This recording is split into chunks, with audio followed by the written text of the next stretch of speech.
Voltamos com Iluminuras. Hoje eu estou conversando com o juiz do trabalho, especialista em Direito e Processo do Trabalho e em Direito Civil, Ari Pedro Lorenzetti. Ele está aqui para falar sobre sua obra, As Nulidades no Direito do Trabalho.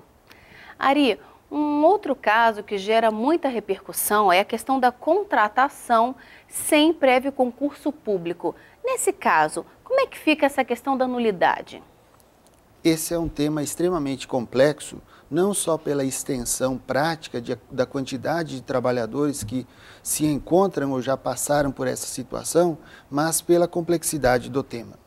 Pois bem, o concurso público ele é um requisito de validade do contrato de trabalho, exigido pela própria Constituição, que exige e comina de nulidade caso não haja o concurso. A consequência que a jurisprudência vem reconhecendo é a nulidade.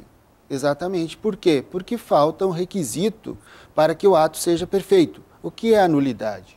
A nulidade, ela é um vício, ou ela decorre de um vício do ato ou do contrato que torna aquele ato incapacitado ou inútil para os fins a que ele se destinava. Diante disso, se não houve concurso, o contrato é nulo. O problema, no entanto, não está em dizer que o ato é nulo, porque isso está na Constituição.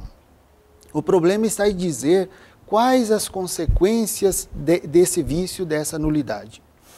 Pois bem, e aí nós temos que distinguir algo que parece-me que a jurisprudência não vem atentando, que é o quê? Uma coisa são os efeitos da nulidade. Se o ato é nulo, ele é o quê? Incapaz de gerar efeitos jurídicos. Isso é claro e não há muita dúvida quanto a esse conceito. Entretanto, qual a consequência que nós temos aí do trabalho que foi prestado, apesar do ato jurídico nulo? É essa discussão que me parece estar desfocada. Se nós tomarmos, por exemplo, o direito italiano, ele contém uma regra lá no Código Civil que prevê que, mesmo sendo nulo, o contrato gera todos os efeitos até que seja declarada a nulidade. Artigo 21, 2126. O Código do Trabalho português prevê que, enquanto houve prestação de trabalho, o contrato deve ser tratado como se válido fosse. Veja, como se válido fosse. Voltando para a questão do concurso. O concurso é nulo. O contrato celebrado entre a administração e o trabalhador é nulo. Mas houve trabalho. O que não se pode ignorar é esse trabalho. E quando nós passamos para esse trabalho, nós vamos indagar. Bom, se o contrato é nulo, eu vou aplicar o artigo 182 do Código Civil, que é a regra geral. Eu devolvo à parte aquilo que ela entregou à outra. Mas o trabalho eu não posso devolver. Então eu tenho que definir qual o valor desse trabalho. E aí é que vem a questão. Voltando à questão anterior. Se eu digo que o contrato é nulo, eu não posso dizer que o contrato é inexistente. Aí é que está a diferença. Se o contrato é nulo, houve contrato de trabalho. Então, o cálculo do que eu devo indenizar o trabalhador por esse trabalho, apesar da nulidade do contrato, não pode tomar como parâmetro as regras da prestação de civil lá do Código Civil, prestação de serviços do Código Civil, mas deve se basear nas parcelas que seriam devidas no contrato de trabalho, porque em todo contrato há um equilíbrio de prestações. Prestação de trabalho em troca de uma remuneração. No contrato de trabalho, a remuneração não é apenas o salário. A remuneração ela envolve 13º, férias, o FGTS, horas extras, adicional de insalubridade, de periculosidade, conforme o caso. Neste caso, portanto, reconhecer ao trabalhador apenas o salário implica equiparar a inexistência do contrato de trabalho com a nulidade, mas implica confundir